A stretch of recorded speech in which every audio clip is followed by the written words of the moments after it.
শৈত্যপ্রবাহ এর ইংরেজি কি? এখন শৈত্যপ্রবাহ চলছে বা দেশের উপর দিয়ে শৈত্যপ্রবাহ বয়ে যাচ্ছে। ইভেন এই মুহূর্তে শৈত্যপ্রবাহের কারণে আবহাওয়া অতিরিক্ত ঠান্ডা। এই কথাগুলো ইংরেজিতে কীভাবে বলবেন? শৈত্যপ্রবাহ এর ইংরেজি হলো cold wave. COLD cold means ঠান্ডা, WAVE ওয়েভ মিন্স ঢেউ। সো কোল্ড ওয়েভ শব্দের অর্থ হলো শৈত্যপ্রবাহ। আর যদি বলি এই মুহূর্তে এই শৈত্যপ্রবাহ চলছে, তাহলে হবে it's a cold wave right now. এখন শৈত্যপ্রবাহ চলছে।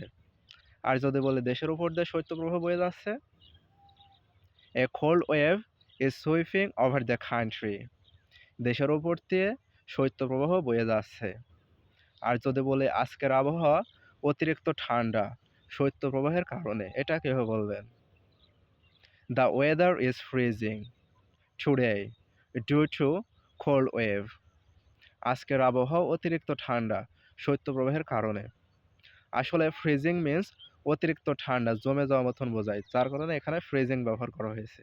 So if you really want to watch this type of videos, don't forget to like, comment and share. And if you want to stay with me, please follow my this page and subscribe my channel.